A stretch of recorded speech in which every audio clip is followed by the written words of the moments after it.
In Chapter 2 of this module, you'll be reading a lot about the self. How do we know ourselves, what it contributes to self-esteem, and many other things related to the self. But one of the most interesting things about the self is how hard it is for us to know it. We don't really know ourselves as well as we might think that we do. There's a video clip that goes along with this module. You can find it on the web page. Just click on it. It's entitled, How Well Do You Know Yourself? And it's going to illustrate many of the things that I'm about to talk about in this set of slides. So I strongly recommend seeing that. If you've already taken Psych 100 with me, you've probably already seen this clip before, but for those of you that have not, it's really worth looking at. It's very entertaining. This video highlights a problem in pop psychology. Phony personality tests and phony predictors of your personality are probably among the most popular and widespread forms of pop psychology there is, and it's really hard to get people to not pay attention to them. And they all work in sort of the same way. You're exposed to some sort of stimulus that allegedly will tell you something about yourself depending upon how you respond to it. And the kind of feedback that you get from these tests tend to be fairly general statements that are true of everybody some of the time. And they're called Barnum statements because it's named after P.T. Barnum, the famous circus guy who allegedly says that there was a sucker born every minute. We fall for these so easily because it's so easy to see yourself in these descriptions. And many of them sound exactly like the personality descriptions that you see in a horoscope. Legitimate measures of personality take a long time to develop, and there's a lot of statistical mumbo-jumbo and researching that has to go into making sure that you have a valid and reliable measure. None of these bogus things that I'm about to talk about fall into that category. For example, there are all kinds of tests out there that ask you what your favorite colors are, or perhaps ask you to rank colors in a certain order.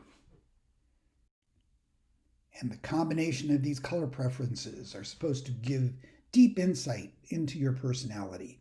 And once you take one of these tests and get your results back, you'll see a lot of statements about yourself that sound eerily true. Or perhaps we can tell what your personality is all about by looking at the shape of your fingers.